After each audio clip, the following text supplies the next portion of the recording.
Hi friends, welcome to Kalakkal kitchen. எல்லோரும் எப்படி இருக்கீங்க? இன்றைக்கி ஒரு ஸ்பெஷல் சூப்பரான ஒரு ரெசிபியோடு தான் நம்ம உங்களை மீட் பண்ண போகிறேன். வாங்க எப்படி பண்ணலான்றது வீடியோவில் பார்க்கலாம். இப்போ இந்த பவுலில் கேக் பண்ண போகிறோம். நிறைய குவான்டிட்டியில் கேக் பண்ணி பார்த்துருப்பீங்க. இப்போ இந்த ஒரு பவுலில் தான் நம்ம மிக்ஸ் பண்ணிக்க போகிறோம். 6 ஸ்பூன் ஃப்ளார் எடுத்துக்கலாம். எந்த மாவில் பண்ணுறீங்களோ அந்த மாவு. நான் கோதுமை மாவில் 6 ஸ்பூன் எடுத்திருக்கேன்.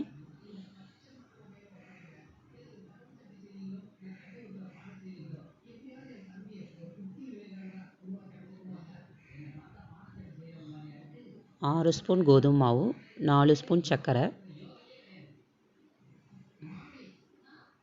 கொஞ்சமாக உப்பு சேர்த்துக்கிறோம். இப்போ சுகர் வந்து 4 ஸ்பூன். எந்த ஸ்பூனில் மெஷர் பண்ணுறீங்களோ அதில் நான் சொல்கிற குவான்டிட்டி எல்லாம் கரெக்டாக எடுத்துக்கோங்க. அப்போ தான் கேக் வந்து ரொம்ப அருமையாக சாஃப்டாக சூப்பர் டேஸ்டியாக வரும். 4 ஸ்பூன் வந்து சுகர் எடுத்தாச்சு.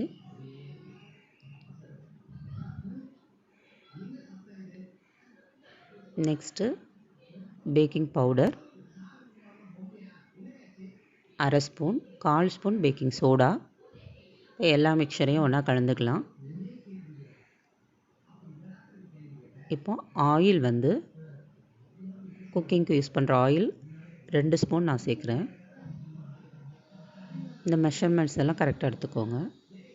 2 ஸ்பூன் ஆயில்.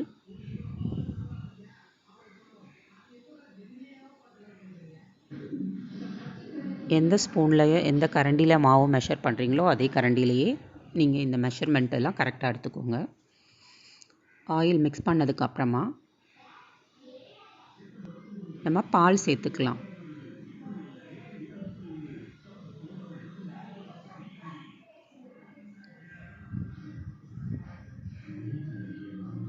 இதே ஸ்பூனுக்கு பால் வந்து நம்ம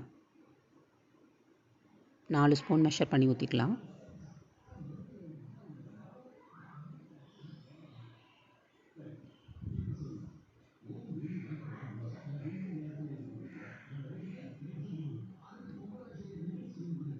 இந்த பவுலில் நல்லா கலந்து மிக்ஸ் பண்ணி எடுத்துக்க போகிறோம்.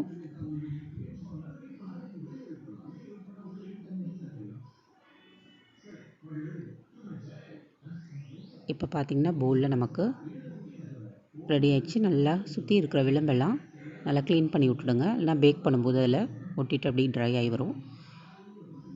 டேப் பண்ணி விட்டதுக்கப்புறம் இதை ப்ரீ ஹீட் பண்ணிவிட்டு நம்ம 2 மினிட்ஸ் வச்சு ஓவனில் வச்சு எடுத்துட்டோம். இப்போ நான் மேலே ஹனி சர்வ் பண்ணுறதுக்கு முன்னாடி இதில் ஹனி ஊற்றிட்டு நான் சர்வ் பண்ணுறேன். நீங்கள் சாக்லேட் சிரப்ஸ் எது இருந்தாலும் நீங்கள் இதில் ஊற்றி வெனிலா ஸ்பாஞ்ச் கேக் போல் கேக் வந்து ஈஸியாக ரெடி ஆகிடுச்சு பாருங்கள். இப்போ நான் இதை குத்தி காட்டுறேன். பவுல்லேருந்து இப்போது எடுத்து காட்டுறேன். எவ்வளோ சாஃப்டாக வெளியில் வருது பாருங்கள். எங்கள் குட்டீஸ் வந்து ஆற விடவே இல்லை, கொஞ்சம் வெயிட் பண்ண கூட விடலை. பாருங்கள் இவ்வளோ சூடாக அப்படியே கம்ம கம்ம கம்மன்னு வாசமாக செமையாக ரெடி ஆகிடுச்சு. அவ்வளோ ருசியாக இருந்தது, சாஃப்டாகவும் இருந்தது. ஃப்ரெண்ட்ஸ் எல்லோரும் ட்ரை பண்ணி பாருங்கள். சுட சுட இருக்கும்போதே உடனே சாப்பிட்டாங்க. நெக்ஸ்ட்டு பார்த்திங்கன்னா சாக்கோ சிரப்ஸ் ஊற்றி அடுத்தது எடுத்து காட்டுறேன் பாருங்கள். மேலே நீங்கள் டெக்கரேட் பண்ணுறதுக்கு எதுனாலும் வச்சு டெக்கரேட் பண்ணிக்கலாம்.